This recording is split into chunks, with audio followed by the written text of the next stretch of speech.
তো জ্ঞান ভাই, বলো। এবার তুমি বলো পরিষ্কার বাংলা ভাষায় যে কি দিয়ে কি হয়েছিল।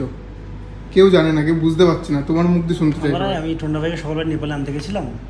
আসার সময় যখন নেপাল থেকে যখন আসছিলাম তখন বর্ডার পার হয়ে 50 কিলোমিটার ঢুকেছি। হ্যাঁ, লখনৌতে, মানে ইন্ডিয়াতে।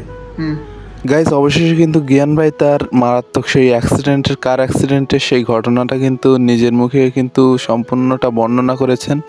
সো আপনারা তার কাছ থেকেই, তার মুখ থেকেই শুনে নেন যে কিভাবে সেই কার অ্যাক্সিডেন্টটা হয়েছিল, যেটার ফলে জ্ঞান ভাইয়ের আজকে এই অবস্থা। তার কিন্তু অবস্থা খুবই খারাপ, বর্তমানে কিন্তু তার একটা পা নাই, মানে বুঝতেছেন, তার ডান পাটা কিন্তু কেটে ফেলানো লাগছে শুধুমাত্র এই অ্যাক্সিডেন্টের জন্য। আর অনেকে বলতেছিলেন যে অমুসলিমদের জন্য দোয়া করা যাবে কিনা, মানে আমি একজন মুসলমান, আমার একজন হিন্দু বন্ধু অসুস্থ, আমি কি তার জন্য দোয়া করতে পারবো? তার জন্য হেদায়েতের দোয়া করবেন, আল্লাহ তাকে হেদায়েত দান করুন এবং সুস্থ করুন, এইভাবে দোয়া করতে পারেন।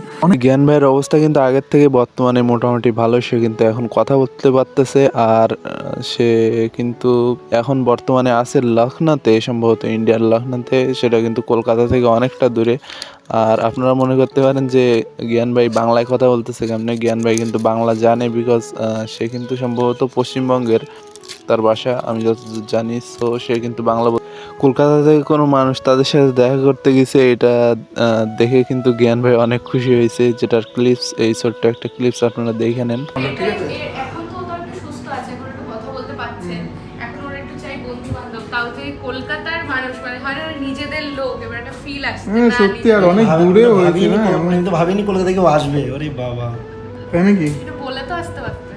না বলে আসলে সারপ্রাইজ থাকবে না। না লাভ ইউ শুধু, থ্যাংক ইউ। চুমুতি দেবেন একটা।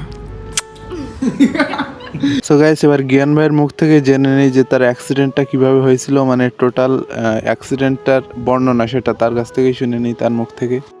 তো জ্ঞান ভাই, বলো। এবার তুমি বলো পরিষ্কার বাংলা ভাষায় যে কি দিয়ে কি হয়েছিল। কেউ জানে না, কেউ বুঝতে পারছে না, তোমার মুখ দিয়ে শুনতে চাই সবাই। আমি টন্ডা ভাইকে সকালবেলা নেপালে আনতে গেছিলাম। আসার সময় যখন নেপাল থেকে যখন আসছিলাম তখন বর্ডার পার হয়ে 50 কিলোমিটার ঢুকেছি। হ্যাঁ, লখনৌতে, মানে ইন্ডিয়াতে। তখন রাত্রেবেলায় তখন সাড়ে নটা মানে সাড়ে নটা বাজে, যাই হোক। তখন আমি বাথরুম পেয়েছে, ইনোভা ছিল, বুঝলি তো। আর আমি ডান দিকে সিটে বসেছিলাম, মাছ মিডিলে।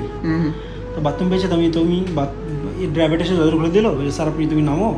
নেমে পিছনে গিয়ে বাথরুম করবো, আমার নেমে কি ডান দিকে যাই তো নেমে পুরো পুরো একদম গাড়ি পুরো হাইওয়ের সাইডে করে দিয়েছে।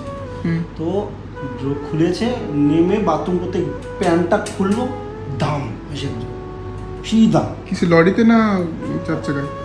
4 সেকেন্ড তো মারলো, দেখলাম সাথে সাথে একটা পা পুরো কেটে ঝুলছে, একটা মানে এই পাটা কেটে ঝুলছে।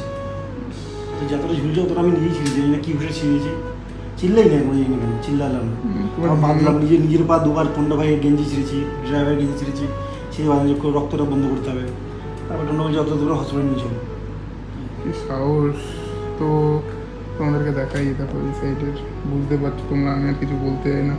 এটা একটা শকিং বিষয় ছিল। স্বপ্ন ছিল।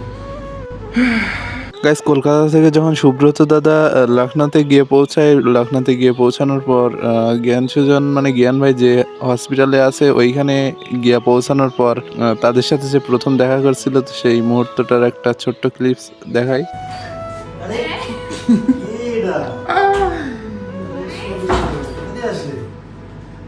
সকালে ফ্লাইট তো ম্যানেজিং। হ্যাঁ, কটার সময় এসেছে জানো? কটায়? এখানে পৌঁছেছি তোমার 8টার সময়। তোমরা ঘুম থেকে উঠবে কিনা সেই জন্য আমি দাঁড়িয়েছিলাম নিচে 10টা পর্যন্ত। বাবা, আনএক্সপেক্টেড। তো বলতে হয় না আসছো, আর তুমি রিপ্লাই দেওয়ার পরেই তো আসলাম না। ফোনই তো পেয়েছি কালকের আমি। হ্যাঁ, যাই হোক, এখন কেমন আছো? একটু কথা গাইজ, আজকের এই টোটাল ভিডিওটার মাধ্যমে আপনারা হয়তো শিওর হইলেন বলতে টোটালি কনফিউজ ছিলেন যেসব বিষয়ে, সেগুলো কিন্তু ক্লিয়ার হইলেন যে টোটালি কেমনে কি অ্যাক্সিডেন্টটা হয়েছিল। জ্ঞান ভাই কিন্তু নিজের মুখেই সেটা বলছেন, তাও আর বাংলায়, না বোঝার তো কোনো কিছু নাই। সো গাইজ, আপনারা সবাই জ্ঞান ভাইয়ের জন্য দোয়া করবেন, এটাই বলার ছিল। Okay, thanks for the watching this video.